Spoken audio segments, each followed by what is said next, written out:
Experimental method is an observation जो कि controlled conditions में की जाती है। एक्सपेरिमेंट एक ऐसी टेक्निक है जिसका आप यूज़ करते हो लेबॉर्ट्री सेटिंग्स में। तो एक ऐसी ऑब्जर्वेशन है ये जिसको आप कंट्रोल्ड कंडीशंस में करते हो। आप एक्सपेरिमेंट में कोशिश करते हो कि आप सिर्फ मैनिपुलेट करें इंडिपेंडेंट वेरिएबल को ही।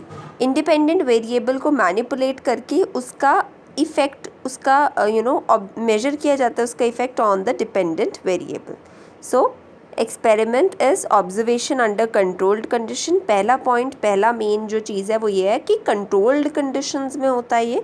दूसरा एक चीज़ जो है नोट करने की वो इट इज़ कि मैनिपुलेशन की जाती है इंडिपेंडेंट वेरिएबल की to see its effect on the dependent variable. ठीक है, IV को मैनिपुलेट करके उसका इफ़ेक्ट हम DV पे देखते हैं।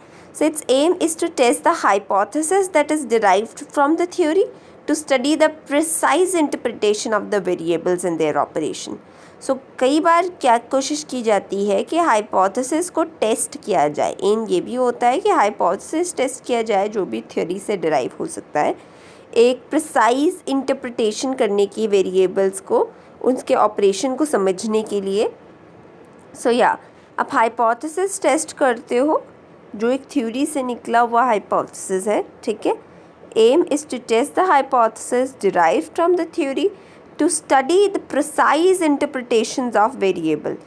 तो वेरिएबल्स के प्रिसाइज इंटरप्रिटेशंस को आप समझने की कोशिश करते हैं। And we also try to control the variance under research conditions that are uncontaminated by the operation of extraneous variables. At the same time you also try कि और भी चीज़ें आप जानने की कोशिश करते हैं। Forget this definition, just do the first one कि एक्सपेरिमेंट एक ऑब्जर्वेशन है जिसे कंट्रोल्ड कंडीशन में किया जाता है और इंडिपेंडेंट वेरिएबल को मैनिपुलेट करके उसका इफेक्ट डिपेंडेंट वेरिएबल पे देखा जा रहा है। So it's borrowed from natural sciences. ये मेथड नेचुरल साइंसेस से लिया गया है। जैसे साइंस में हम एक्सपेरिमेंटेशन करते हैं वैसे ही नेचुरल साइंस से बोरो किया गया मेथड है साइकोलॉजी में। साइकोलॉजी में ये मेथड 1900 सदी में आया था, with Wilhelm Wundt being the first one, the German psychologist, physiologist who introduced this method to psychology, right?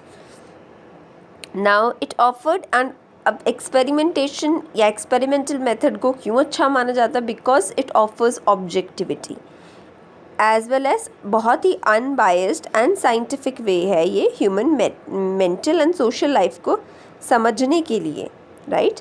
So it's a objective method, it's very unbiased, objectivity maintain करता है ये मेथड। ठीक है, अनबायस्ड है एक, ठीक है, बायसनेस नहीं है इसमें। ठीक है, and it's scientific method, scientific तरीके से ह्यूमन बिहेवियर को समझा जाता है। Okay, so as to recapitulate हम कह सकते हैं एक्सपेरिमेंटल मेथड क्या है? ऑब्जर्वेशन है, कंट्रोल्ड कंडीशंस में करी जाने वाली ऑब्जर्वेशन है। Experimental method is an observation. Experiment in general एक ऑब्जर्वेशन है जिसको आप कंट्रोल्ड कंडीशंस में करते हो। ठीक है, और इसमें आप मैनिपुलेट कर रहे होते हो इंडिपेंडेंट वेरिएबल को। So manipulation of it involves manipulation of the independent variable.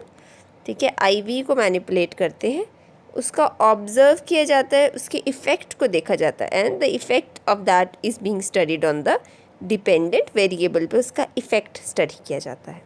Okay, now its aim is to test the hypothesis that is derived from the theory. क्या एम है?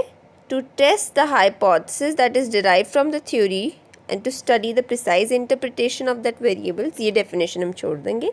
हम समझेंगे कि एक्सपेरिमेंटेशन का सबसे ज़्यादा यूज़ हमने इस मेथड को बोरो ही किया गया है नेचुरल साइंसेस से, ये हम समझ सकते हैं।